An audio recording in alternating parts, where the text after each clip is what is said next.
want to thank everyone for joining us tonight here on this virtual kickoff. I want to let you know that our current zoning ordinance dates back to 1974. While it has been updated and amended many times over the last 50 years, it still reflects a very different era.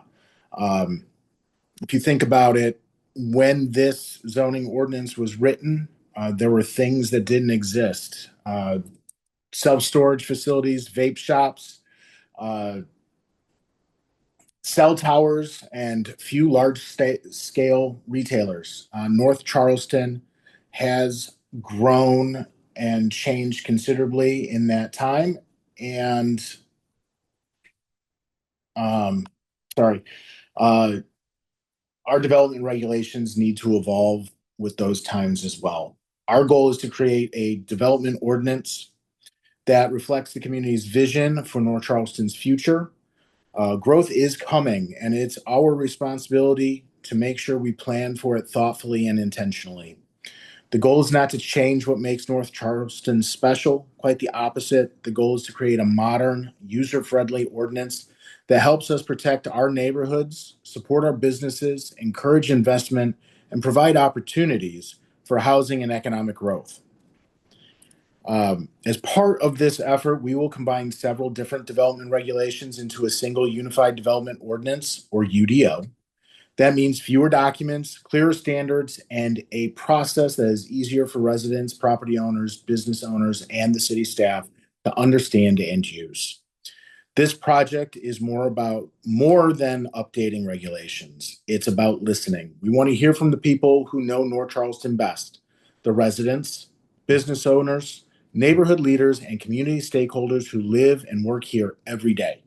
We look forward to hearing from you as individuals, as professionals, as community members, and as neighborhood residents. We're here to let you know that over the next year, as part of this project, we will be holding public meetings, virtual meetings like this one, neighborhood events, and community outreach opportunities throughout the city to meet residents where people already gather. The farmers market, neighborhood meetings, senior centers, and community events, because we want participation to be as easy as possible. On June 2nd, we held our first public outreach event. There was an awesome turnout, and honestly, tonight, with the number of people that we have here today, I think we'll have a similar event. We can only hope that the enthusiasm and momentum that this project has started will continue for the next 12 months with the creation of the city's Unified Development Ordinance. At this time, I'd like to introduce Chrissy Dodson of Code Studio, our lead consultant for this once-in-a-generation effort.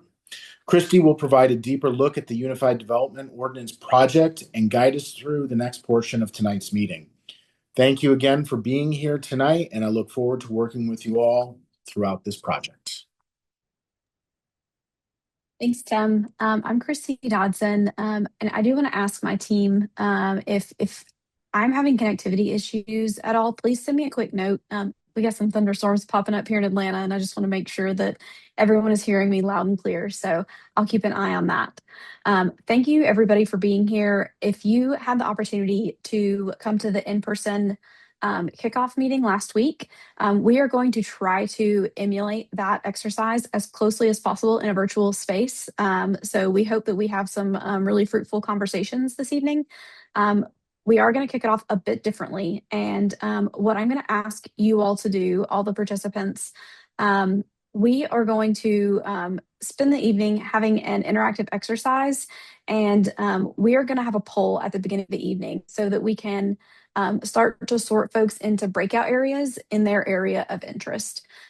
So we are, as we think about, I'll give a bit of an introduction of what is a unified development ordinance, how should we be thinking about the built environment and the future of North Charleston.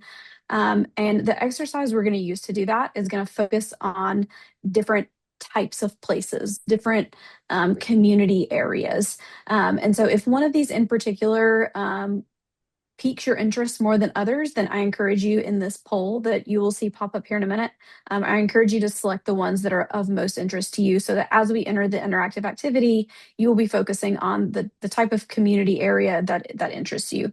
So there are 4 types of community areas, and I'll give a brief description, and then the poll should be visible after I give that description. So suburban neighborhood. These are generally neighborhoods that were developed after 1950. They tend to be, if you're thinking in North Charleston terms, areas that are in the north of the city. So these are areas that are predominantly, they're more single use areas. So moderately sized homes on moderately sized or larger lots. And there's less mixing of uses, and they're a little bit less walkable areas. So that's suburban neighborhood. Traditional neighborhood, these tend to be more similar to the neighborhoods in the south part of the city. So these are the neighborhoods that tend to be older. They tend to have more of a mixing of uses. You can even see in this example, there's a church, there's a little corner store area, and there's residential homes, and these tend to be on a little bit smaller lots on smaller blocks with a little bit more mixing of uses. So that's traditional neighborhood. Suburban mixed use. Again, these tend to be more like areas in the north of the city. And frankly, along a lot of your corridors all throughout the city. So these are areas that have more of a mix of uses. The buildings tend to be bigger. There's a higher intensity than what would exist in a suburban neighborhood. So you have things like townhomes, apartments, and some of your larger scale retailers and commercial areas.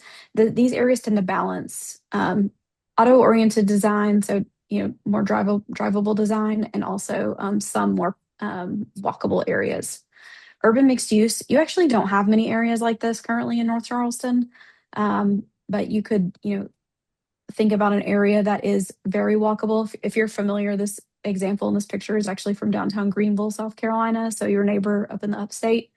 And so these would be areas of the city that would be very walkable and would have a lot of mixing of uses. So maybe a building that's commercial on the ground floor with residential above or office above.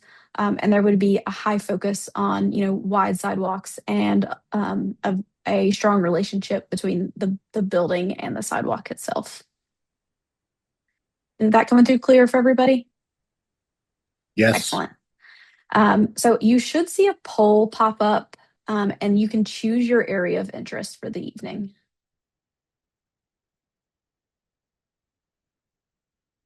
We'll give folks about a minute to respond to this.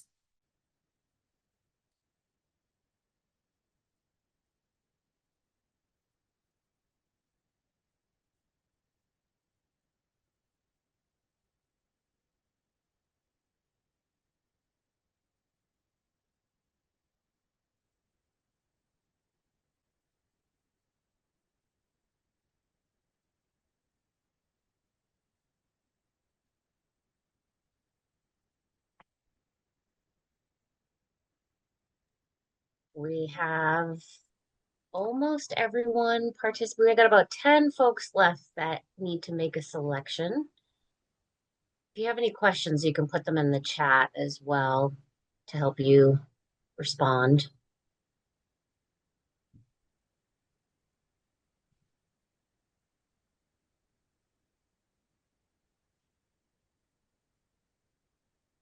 Okay, for the 5 people that haven't participated, you can always send me a message. I'm Jessica Thomas, and I'll make sure to put you into the correct breakout room. Or you can wait in the main room as folks are going into breakouts, and we can make sure to get you in the right room. Excellent. Thanks, team. So I know this got, choosing your area of focus got a little bit ahead of what we're going to talk about this evening, but I do want to share just what is this project? Why are we here? And then I'll talk a bit about the exercise that we're going to do. And I'm going to try to keep this portion really short because the focus of this meeting is actually to talk with one another. So I do want to give some context for what this project is and why we're doing it. And then we'll talk a bit about the activity. So the UDO project, this is a Unified Development Ordinance project. And this falls in sort of a series of projects. The first step having been the comprehensive plan, the community vision. So your community adopted your comprehensive plan, Prime North Charleston, in June of 2020, and it was updated just last year. And what this policy document does, this comprehensive plan, it establishes the vision and the policy objectives for how the city is going to grow. And one of the key ways that the comprehensive plan gets implemented is through your development rules.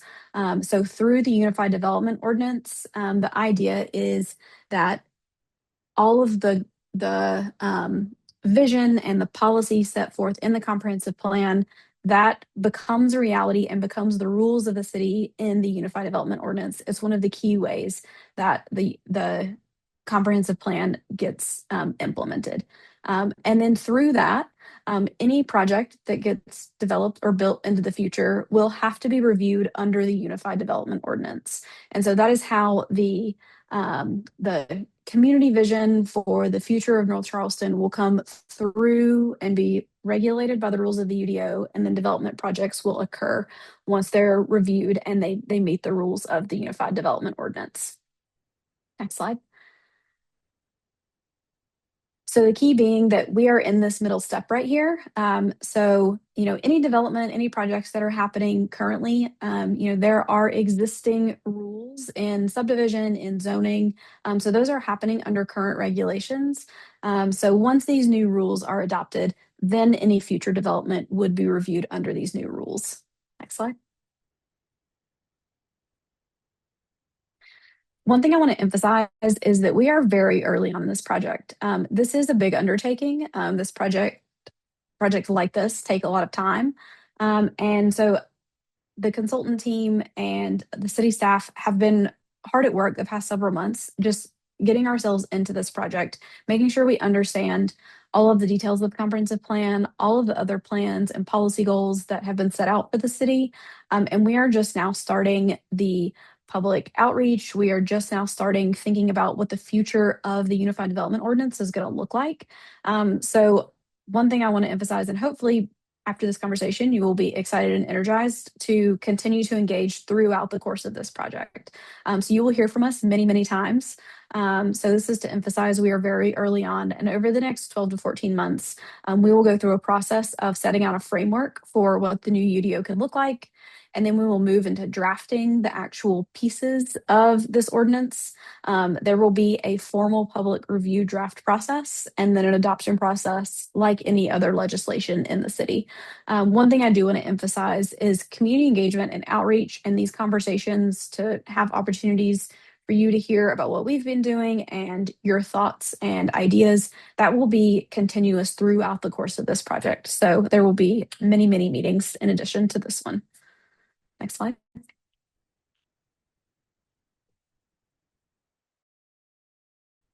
Next slide. So why is this important? One of the key reasons that this is important is because your city and your region is experiencing an incredible amount of growth. So I think it's important to understand that this project isn't causing the growth to happen. It's actually a tool for how you can start to manage that growth in a way that strengthens the city as opposed to straining it. So we know that the Charleston region is experiencing an immense amount of growth. And in addition to that, you have a lot of employers that are, big employers like Boeing and the Coast Guard who are expanding in the area. And we know that as a result of that, the population is really growing. And if you'll jump to the next slide. Sorry, Christy, it looks like there's a bit of a lag. That's fine. Yeah, if you'll jump to the one after the population growth.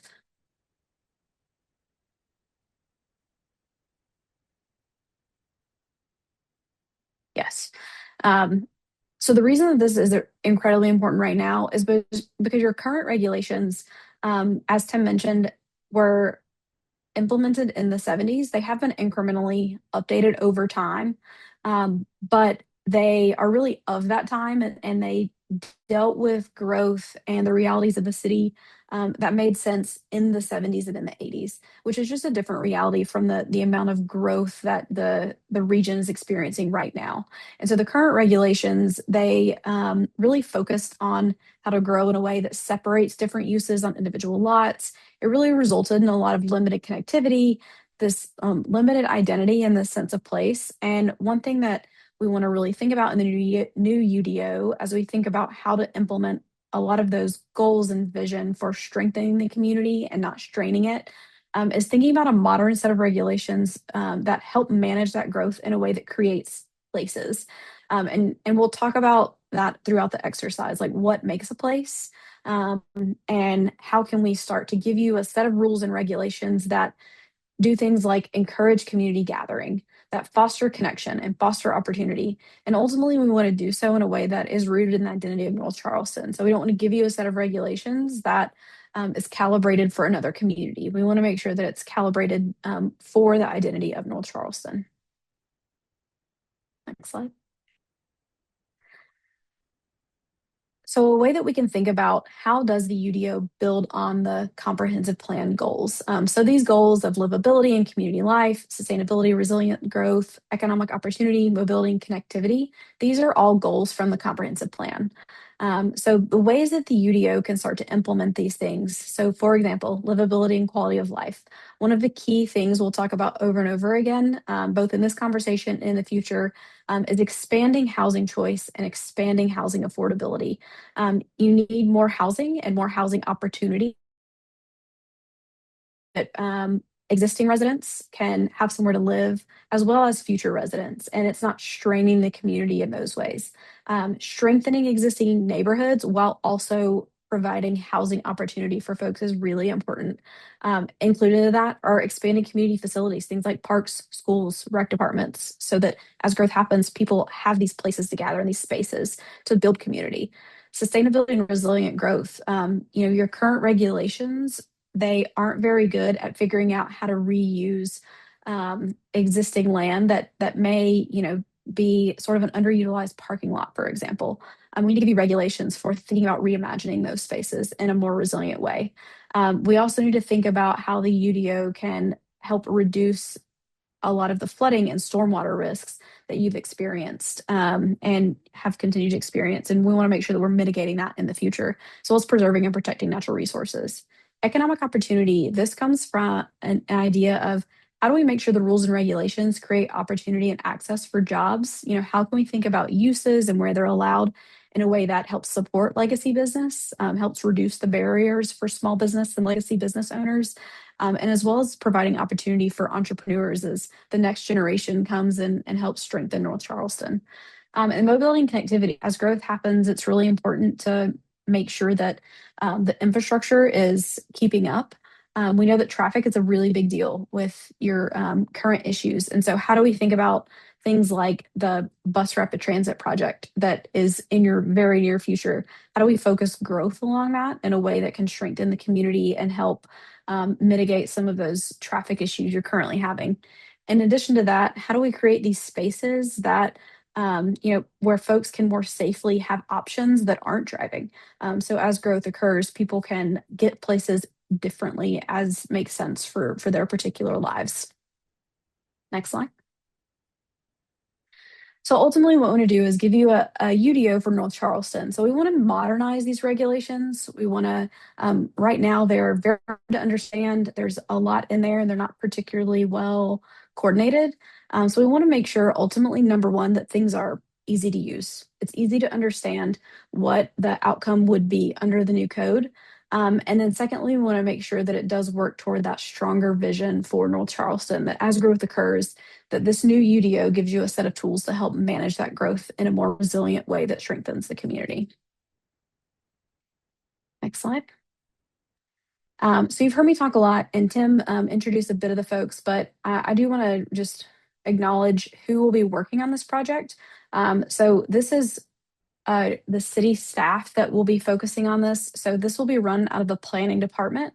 And so Tim introduced himself, and you'll see several of the other planning team members on this call. And then there's also support from the broader administration. So folks that are in different departments, including communication, housing, really across the board. We know the UDO touches many disciplines. And so the administration staff is also here to support and be very involved in this project. In addition to the city staff, there are a team of consultants. So I'm with Code Studio and also have Lee and Bahizzi on the call. We are actually the only out of town folks. We have a really incredible team of local consultants that are helping guide this project. So we have Circulus that is also on the call, a SECO group. They are managing all the communication and engagement. Revere Group, they're helping us manage and think through a lot of the engineering issues. Middleton Group, serving as the architects. Butler Preservation, and then our legal counsel, Austin and Gouter. And then before we jump into the exercise, I do want to highlight a couple resources that everyone should absolutely flag. Make sure that you tell your friends and neighbors about this. We have a project website. If you haven't been to it already, please visit it. It's onenorthcharleston.com. This really is a central hub for everything with this project. So we will, throughout the course of this project, be uploading resources. This is where you can sign up for newsletters. You can find out more about this project. The link to the website is also dropped in the chat if anyone needs to click on that there. So this is the central hub for how to get involved. If you have questions, if you would like to reach out, this website is an essential resource for you. And as one example, I do want to show that if you click on the project overview page, there are things, we'll be adding things like questions, Q&A that we hear commonly to make sure that it's clear what we're doing with this project, what engagement comes up next.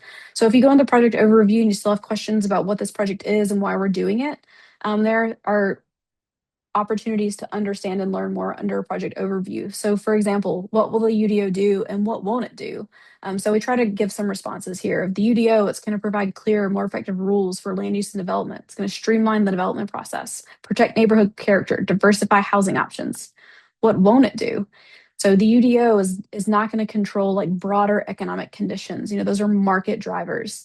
It won't do things like create new streets by itself. The UDO sets standards for streets, and as new development comes, then those streets will be improved. But it's not going to just in and of itself create new streets. It will not determine, for example, whether new development occurs. Again, that is a market-driven thing. So if new development is proposed, it will be reviewed and it must meet the rules of the UDO. But the market will decide where new development goes. Same for housing. The UDO will say, here are the rules for new housing if it is to be proposed, but the market or some person will propose to build the housing itself. And so I think it's important to understand a little bit of these nuances. So with that, I'm going to, at this point, pass it over to Fatika, who is going to start to guide us into the conversation portion of this evening. Good evening, everyone. So excited for y'all to be here. So with all the things that you've heard, a welcome from Tim and you've heard Christy give you a lot of information, but some visuals as well to help you ground into what is the UDO with some intentional thought. Now we want to really turn this into what does this mean for me? And acknowledging we're all showing up right now in different places and spaces at home, maybe driving, maybe, multitasking. But we want to acknowledge first that you're human before you drop into this space and participate. This is not just something that's transactional, but it's something we want to meet you where you are. So if you are able, you can make a decision if you're able to do this, but I welcome you to just join me for a second for a pause with all the information that you heard for us to take it in. If you feel comfortable and you feel safe, please close your eyes and just breathe for a second. And thinking of all the information that you shared, I want you to take a step back and I want you to imagine the place and space that you live in right now.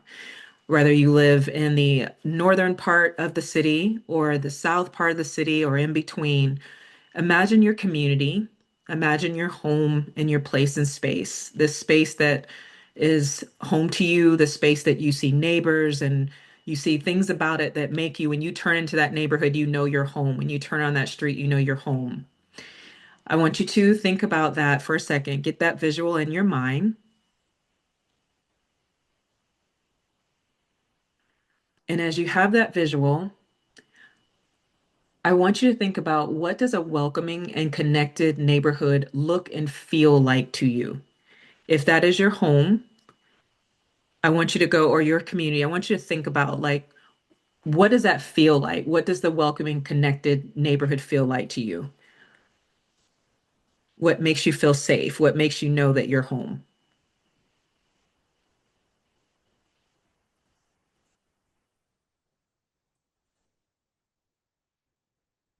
And as you imagine and answer that question, I want you to think about what makes your neighborhood unique.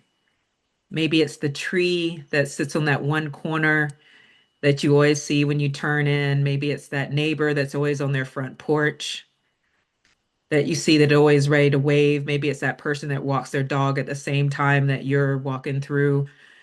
Whatever that might be, what makes your neighborhood unique?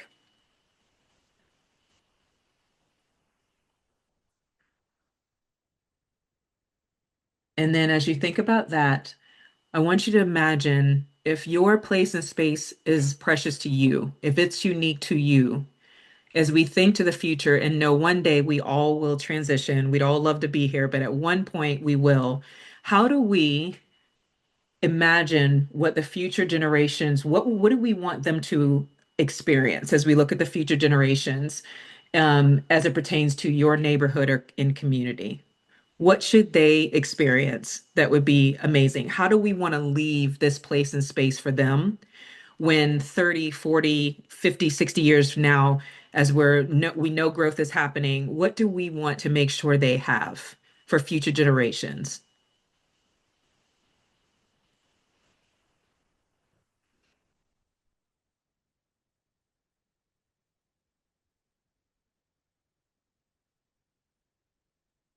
And then if you take a deep breath in and blow it out, one more, and out. All right. If you can open your eyes. So now that you've already got that set and you have thought about all these questions intentionally, we want to go ahead and create a space for you to be able to share what that feels like. I don't know, or do we have time to do that, y'all, in this space, or can we do that for a couple minutes to have them drop it in the chat? Rob said a functional programmatic way to build beautiful, sensible, affordable, diverse set of housing and community structure options in my neighborhood. Paul said walkable sidewalks, bike paths, neighborhood sports, fields, parks, some roundabouts instead of traffic lights. Deborah said mature trees, green spaces, walking paths and sidewalks, neighbors outside interacting with each other. Robert said sidewalks, trees, gathering open area and neighborhood. Brian said welcoming, walkable, unique, local businesses, future generations, below ground power. Okay. Michelle said mature trees, winding roads, people walking and biking, school nearby, clean and tidy, well kept. Maria said sidewalks, bike trails, activities for teens. You always see activities for kids, not teenagers. Good point. Thank you, Maria. Anybody else want to respond? Okay. Let's see. Juanetta said, I want future generations to know that I was here. I see my former neighborhood behind systematically gentrified. My elementary school and high school is no longer there. My church attendance has eroded due to displacement. Where's my sense of place? Thank you, Juanetta. Kenneth said, tranquility and oasis, congestion of city life, community looking out for each other. Um, all right, I know that's right. Keep the chat coming. Safe sidewalks, bike trails, and street crossings, parks and gathering places like American Gardens in downtown Charleston that are not based on drinking. Andrea, thank you. Betty said, my neighbor to look and feel safe and clean. I'm assuming you said maybe neighborhood. and then community centers and sidewalks. Um, are instead a vibrant community where people are connected, supported, and actively involved in making life better for everyone. It is a place where individuals feel valued and safe and empowered to contribute. Savannah said, I want to see people walking around, see art, playgrounds, parks, green spaces, communal community spaces, small businesses. Exclamation mark. Chastity says, supportive and engaging community, loving and family-like neighbors, diversity, affordable, and people living comfortably. Thank you all for your feedback and your responses. This was great. I want you to please hold this energy as we move into our respected space and places. Hey, Shavala, outdoor activities, walkable neighborhoods, green spaces, indoor community spaces to gather. Awesome. So as we shift into our respected place and spaces, um, we will carry this energy with us and we'll continue the dialogue intentionally. And so we thank you in advance for everyone who did share, and we look forward to everyone else being able to share as well when we move into the space and place. Um, I see preservation of historic Liberty Hill, community with walkable sidewalks, restore community centers, parks, and gardens. I assume that might be Mr. Shaw. Forgive me. I like myself like to pronounce people's names correctly, so but that is noted. Thank you. All right, Christy, I think I'll pass it back over to you. Yeah, thanks, Tatika.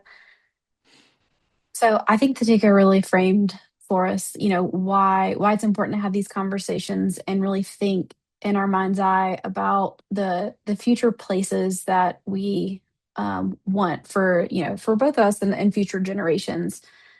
So part of what I'm going to challenge you all to do during this process is, we're trying to create a bridge between um, these ways that we describe community and the more technical ways that something like a unified development ordinance, what are the tools in a unified development ordinance, those technical tools that help facilitate and really foster this place.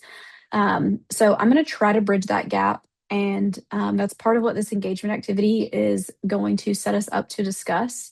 And I hope that we'll continue to be thinking about these descriptions of community as we try to bridge that gap together. So um, I'm going to start by framing for you some of the technical tools of how to think about it, and then we'll move into that more conversation-based activity. So I do want to challenge us to continue to think about, how can North Charleston grow in a way that creates place? So, stretching our thinking of some of these more technical aspects so that we can think about this future that fosters connectivity and opportunity, that encourages community gathering, that celebrates existing neighborhoods and roots in the identity of North Charleston.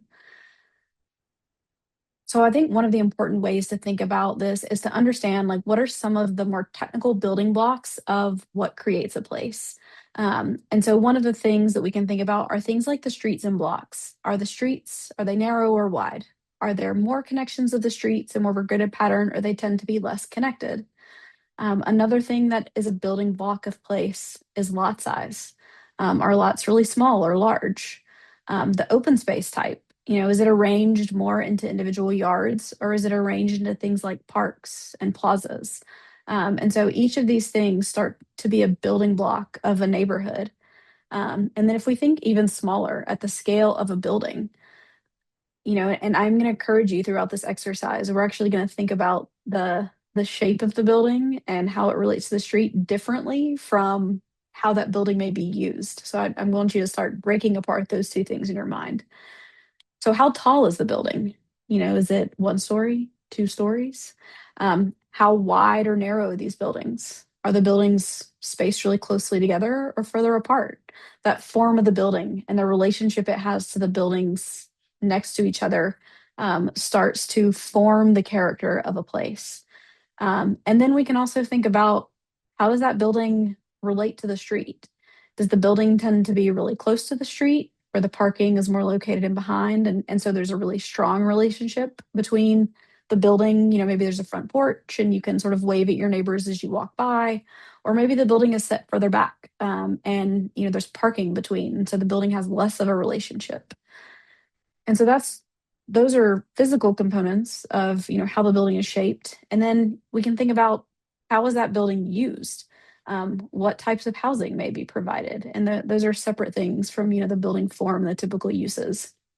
And so I just want to give you an example of how do these 6 things start to um, weave together and become a type of place. So if you think about 2 examples, Festival Center and East Montague, the sort of commercial area of North Charleston. If I just describe these 2 places, they would both be described as areas that have a mix of commercial uses with some nearby neighborhoods. That's a description that fits both of those places. But if I like to think about, how are each of those 6 components, those 6 building blocks of neighborhoods, how would I describe each one of those?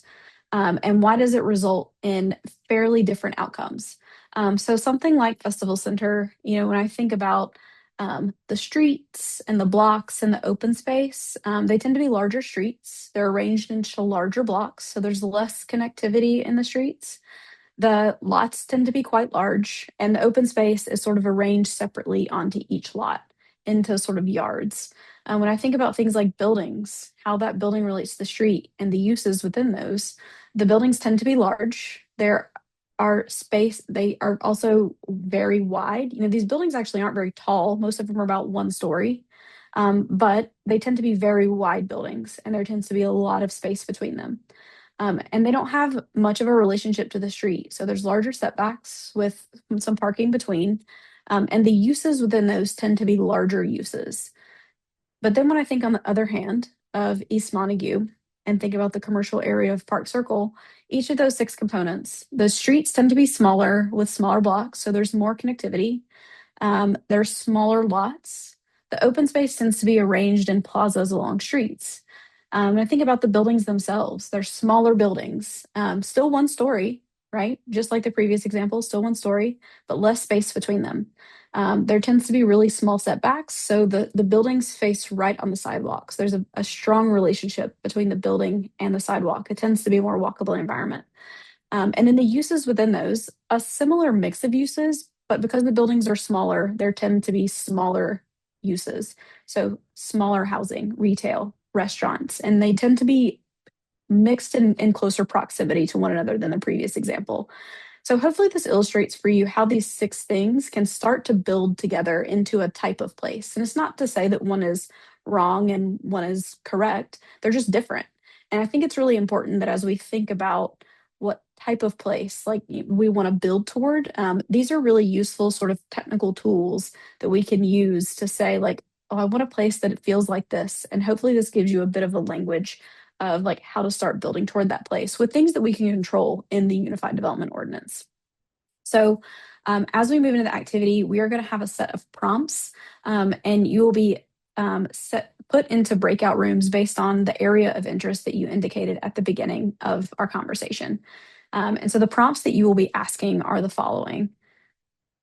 We will have each person, there are folks that will be facilitating each breakout room. They will introduce themselves at the beginning of the breakout rooms. So each one will have a facilitator that will be walking through each of the prompts. There will be a technical expert that can help answer any questions because we do know this is inherently a technical exercise. We want to make sure that you're supported in that.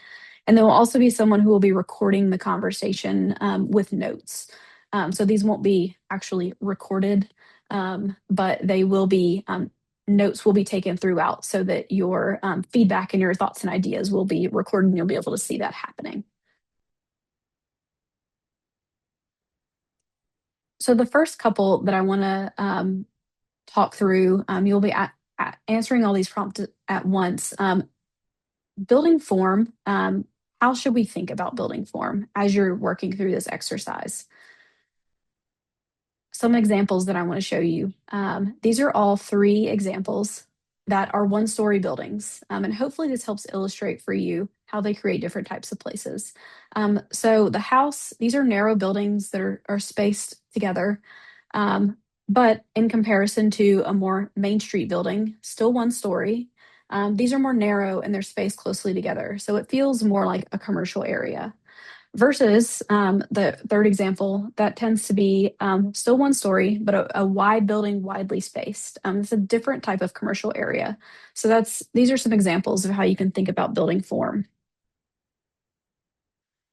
Relationship to the street. I'm going to provide you these exact examples and gives you some ideas of how you can think about this as you're looking at your community area. The first example, this has a moderate setback, so there's a little bit of yard space. The parking tends to be beside the house. So these are moderately pedestrian focused areas. Versus the second example, again, these are buildings that have a strong relationship between the sidewalk. The parking is either on the street, as you have in this example, or behind the buildings. And these are very pedestrian focused. So something like this idea is something you may be thinking about if you're in the urban mixed use group, for example. And then the final example, these are deeper setbacks. The parking is in front of the building, so this tends to be more auto-oriented. So this gives you an example how you can calibrate these ideas, and it starts to result in different types of places. And then use.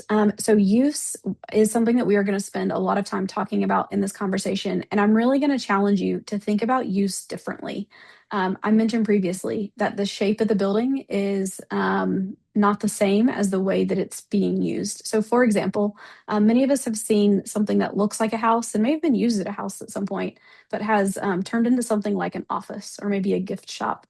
And so think about the sort of form of the building and how that shapes the character of place differently from how it's being used within it.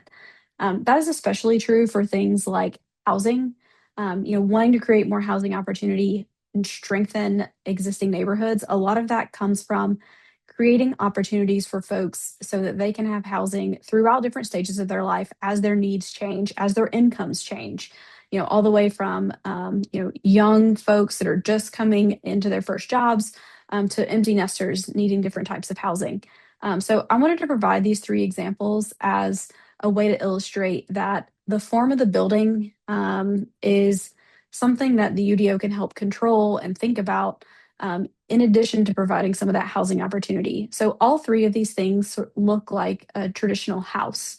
The first one, there is one unit in that. The second one, there are actually two units in that. And so it's a bigger building that sort of looks like a big house, but it's actually two units. And because there's two, those tend to be more attainable. Those are more affordable housing types. And then the final example, that's actually 5 units on a lot, but these are the smallest, most affordable housing options of these three examples. So as you think about housing in this conversation and what makes sense, I encourage you to think about, don't just hear multiple units on a lot, and think about that as a character, as a shape of a place, and how that provides housing opportunity for existing and future residents. And I'm going to have you think differently also about sizes of uses. So these three examples, as you're thinking about uses, know that these three are all retail uses, but because they're different sizes, they have very different impacts. So the first example, this is a neighborhood retail, then parking tends to be on the street. This is a very small building, maybe 1,000 square feet. Very small retail use and could fit into different places from something that is on the other end of the spectrum. So look at the far right example. That is a retail use, but more like 80,000 square feet, much larger. But they have different impacts, even though they're both retail uses. And so as you think about use, I encourage you to think about the size of that as well, because they have different impacts. And so the prompts you'll be asking, and these prompts will be shown in both English and we'll show the example in Spanish for that breakout room if it's needed. So the first one that you will focus on will be reading your community area description and discuss your initial impressions or questions. So that's prompt 1. And again, it'll be shown in Spanish as well. Prompt 2. This is one of the ones that we're going to focus on. This will focus on use. So remember, the building form and the use are different. In your group, you'll highlight uses in green that are appropriate in your community area. In yellow, uses that may be appropriate in limited locations. And we encourage you to have nuance in this conversation. What are some of those limitations or locations that use may be appropriate? For example, a use may be appropriate at a corner, but not in another part of the community. And then highlight in red any uses that you think are not appropriate for your community area.